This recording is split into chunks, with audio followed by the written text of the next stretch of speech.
UP Uttar Pradesh में आपका स्वागत है। आज इस खास रिपोर्ट में बात करेंगे माफियाओं की। आज बात करेंगे उस सच्चाई की जिसे पहले की सरकारों ने जानबूझकर अनदेखा किया है। बात करेंगे उन माफियाओं की जिन्हें समाजवादी पार्टी की सरकारों ने खुला संरक्षण देकर इतना ताकतवर बना दिया था कि ये लोग सिर्फ बाहुबली नहीं बने बल्कि सत्ता के दलाल बनकर गरीबों की जमीन तक हड़पने लगे। सपा सरकार के दौर में माफियाओं की ताकत इतनी बढ़ गई थी कि दिन दहाड़े जमीन पर कब्जे, हफ्ता वसूली, सरकारी टेंडर तक में दखल और कोर्ट के मामलों को प्रभावित करने तक की हिम्मत कर बैठे। सवाल ये है कि आखिर किसके इशारे पर ये माफिया राज पनपा, किसने इनकी फाइलों को दबाया और किसने इन्हें कानून से ऊपर होने का भरोसा दिया। लेकिन तस्वीर वही नहीं रुकी। 2017 में सत्ता बदलने से ही योगी सरकार की जैसे ही सरकार आई, इन बाहुबलियों और माफियाओं की जड़ों पर सीधा हमला बोला गया। अवैध कब्जों पर बुलडोजर चला, अरबों की काली कमाई से खड़ी की गई इमारतें जमींदोज कर दी गई और माफिया के सरगनाओं से लेकर उनके गुर्गों तक को जेल की सलाखों के पीछे भेजा गया।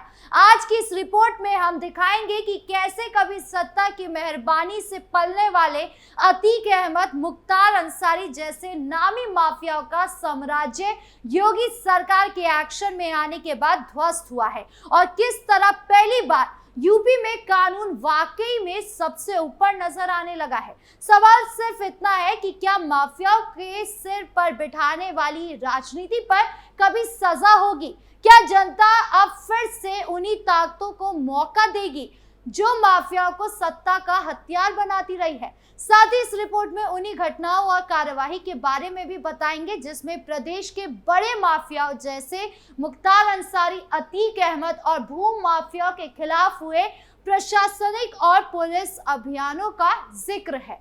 जिस अतीक अहमद के खिलाफ पीड़ित परिवारों ने मुकदमा दर्ज कराया, उसके परिवार के खिलाफ, वो समाजवादी पार्टी के द्वारा पोषित माफिया है। उसकी कमर को तोड़ने का काम हमारी सरकार ने किया है। इस माफिया को मिट्टी में मिला देंगे। माफिया मुख्तार अंसारी का साम्राज्य और उसकी गिरावट। यूपी में सीएम योगी के पैर पड़ते ही भले ही माफिया मिट्टी में मिल गए हो, लेकिन उससे पहले की सरकार ने कभी माफियाओं की दादागिरी पर कभी ध्यान नहीं दिया, जिसका नतीजा है कि माफियाओं ने अवैध निर्माण और कब्जाई जमीनों का जाल देश भर में बुन लिया। न केवल किसी एक राज्य या जिले में बल्कि पूरे देश भर में अवैध संपत्तियों की इमारत खड़ी कर ली।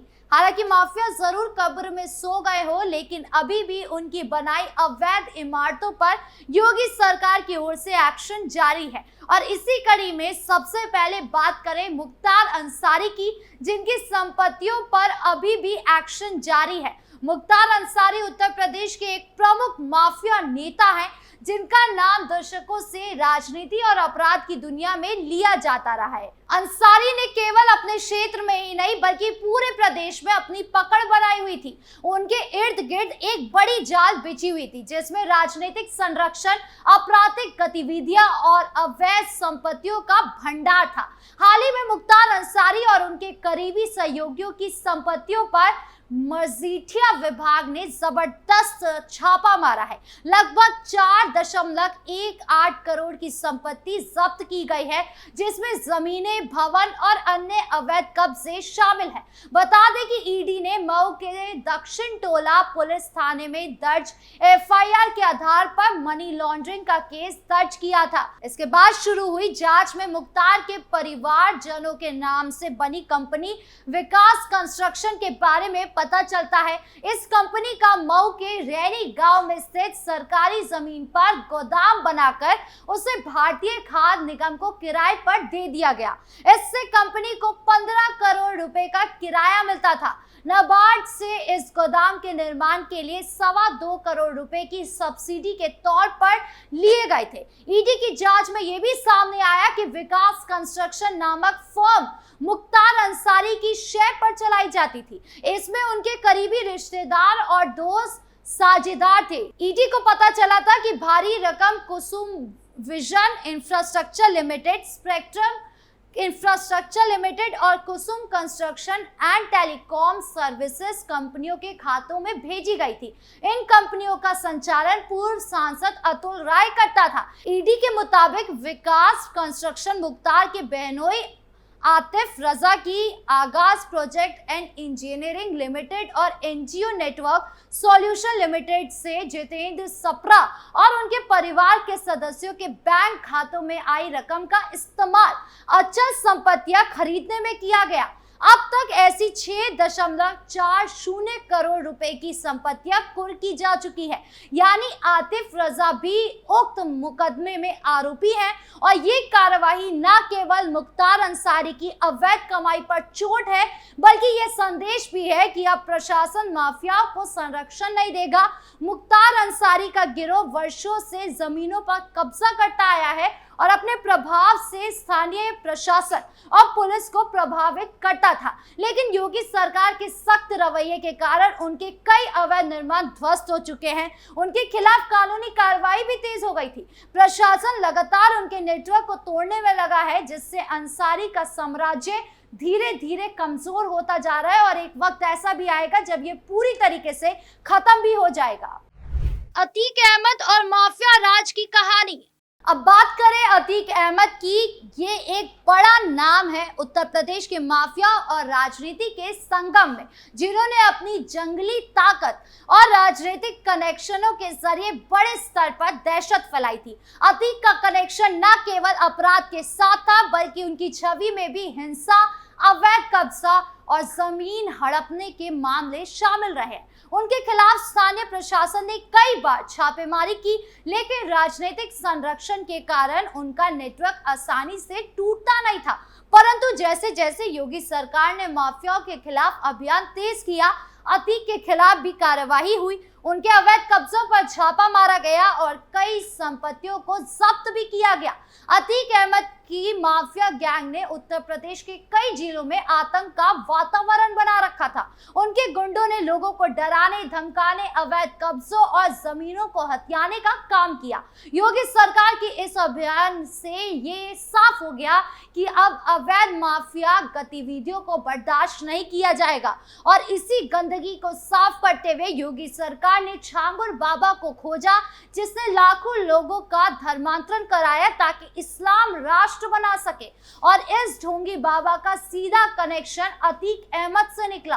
दरअसल छांगुर बाबा की छवि भले ही एक धार्मिक पीर की रही हो, लेकिन उनकी गतिविधियों का असली मकसद सांप्रदायिक ध्रुवीकरण और राजनीतिक एजेंडा साधना था। मीडिया रिपोर्ट्स के अनुसार अतीक अहमद जैसे अपराधी छवि वाले नेताओं को धार्मिक कवर देना, उनके प्रचार को आस्था की शक्ल में पेश करना और समुदाय विशेष में वोट बैंक मजबूत करना, छांगुर बाबा की भूमिका इसी रणनीति का हिस्सा थी।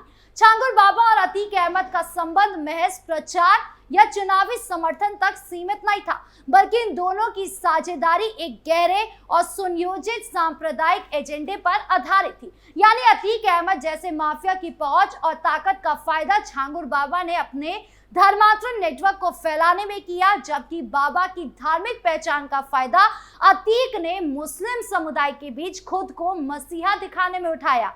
हालांकि अब छांगुर गिरफ्तार हो चुका है और अतीक अहमद तो कब की मिट्टी में मिल चुका है। भूमि माफिया की घुसपैठ और अवैध कब्जों का जाल। माफियाओं के अलावा भूमि माफियाओं ने पूरे उत्तर प्रदेश और अन्य राज्यों में अवैध कब्जों का जाल बुना रखा है।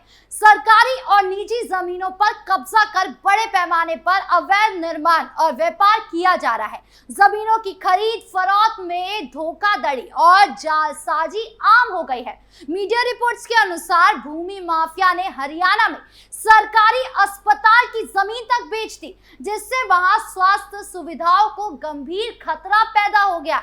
बता दें कि भूमि माफिया द्वारा किए गए फर्जीवाड़े का खुलासा उस समय हुआ जिस समय भूमाफिया जमीन का कब्जा लेने के लिए सोना नागरिक अस्पताल के SSO से मिले, जिन्होंने उस वक्त मामले को लेकर राजस्व विभाग के स्थानीय अधिकारियों से संपर्क किया और जब दस्तावेज चेक किए गए तो पूरे मामले का खुलासा हुआ। बता दें कि जिस जमीन की रजिस्ट्री भूमाफिया ने करवाई थी वो जमीन नागरिक अस्पताल की 4 दीवारी के अंदर है। सोना नागरिक अस्पताल के एसएमओ के ऊपर कई राजनेता दबाव बना रहे हैं, लेकिन देखने वाली बात यह होगी कि इस मामले को स्वास्थ्य विभाग द्वारा भू माफियाओं के खिलाफ कब तक और क्या कार्रवाई अमल में लाई जाती है। इस तरह के मामले इस बात का सबूत है कि माफियाओं का दायरा केवल एक राज्य तक सीमित नहीं बल्कि पूरे देश में कई हिस्सों तक फैला हुआ है। यूपी सरकार ने इस पर भी कड़ा रुख अपनाया है और अवैध कब्जों को हटाने के लिए लगातार छापेमारी और जबरदस्त कार्रवाई जारी है। यानी कुल मिलाकर उत्तर प्रदेश में माफिया तत्वों के खिलाफ योगी सरकार द्वारा चलाए जा रहे सख्त अभियान ने अपराध और भ्रष्टाचार के जाल को काफी हद तक कम कर दिया है। मुख्तार अंसारी, अतीक अहमद भू माफिया पर की गई ये कार्रवाई दर्शाती है कि अब कोई भी माफिया प्रशासन के समक्ष टिक नहीं सकता। ये लड़ाई केवल पुलिस या सरकार का नहीं बल्कि पूरे समाज की है, जो कानून और व्यवस्था को मजबूत करने के लिए हर संभव प्रयास कर रहा है। आपकी इस पूरे मामले को लेकर क्या राय है, कमेंट बॉक्स में जरूर बताएं। नमस्कार।